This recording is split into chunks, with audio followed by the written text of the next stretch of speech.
Next few minutes, you'll learn why this moral quandary is at the root of the struggle between Israelis and Palestinians.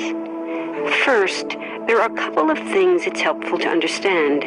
One, many Jews fled harsh persecution in anti-Semitic Europe, especially the Nazi Holocaust.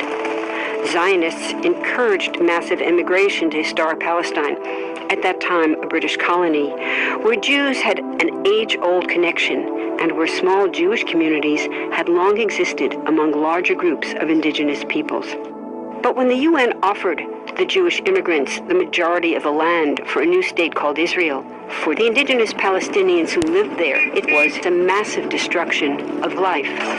They rejected the UN's partition plan, and several Arab states invaded the new state of Israel. Israeli forces essentially erased over 400 Palestinian villages and towns. By the end of the fighting, Israel controlled 78% of historic Palestine. And when 750,000 Palestinians who fled or were expelled during fighting tried to return to their homes where the new state now stood, they were permanently barred by the Israeli government. While over 100,000 of their relatives and neighbors who hadn't left became second-class citizens of the new state, along with the new Jewish majority.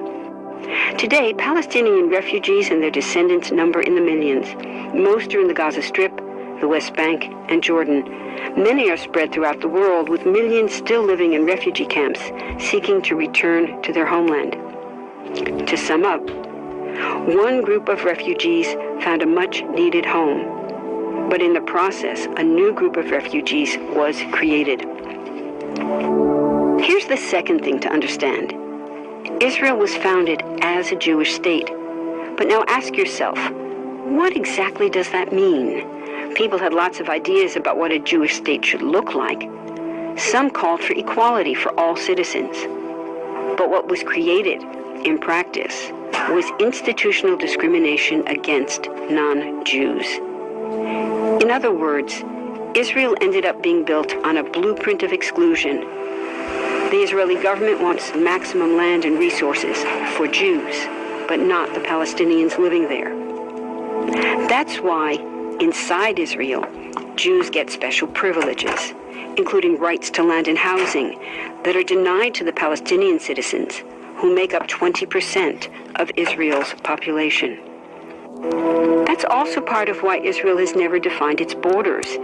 In fact, they still hold on to land, the West Bank and Gaza, that they conquered in the war in 1967. Since then, Israel has built Jewish settlements throughout the occupied West Bank, building Jewish-only cities and supplying them with infrastructure like roads and army camps, schools, and even a college. Military occupations are meant to be temporary, but after 40-plus years, this one looks permanent and entirely unjust. In the West Bank, Israeli Jewish settlers and Palestinians live on the same land, but must live under two completely separate and unequal systems of Israeli law. The Jewish settlers dominate the natural resources, including water and agricultural land, and they're backed by the Israeli army.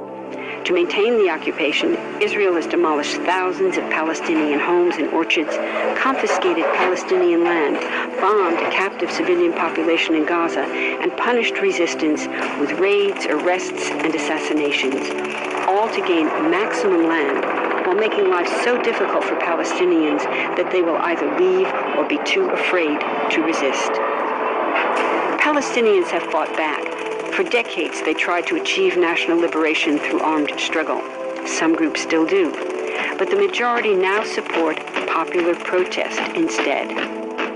The deeply harmful pattern of control, repression, and violence profoundly harms Palestinians living under occupation and Israelis living as occupiers.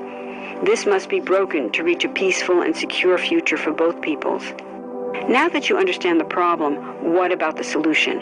What about peace talks? So far, over 2 decades of U.S.-backed peace talks have actually made things worse by helping Israel continue the occupation. It's been years of talking while Israel massively expanded the Jewish settlements and literally redrew the map.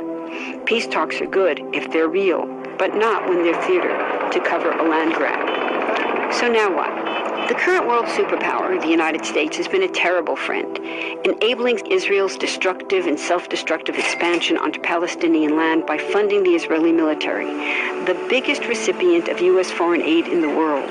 But there's another superpower that can make the difference: you.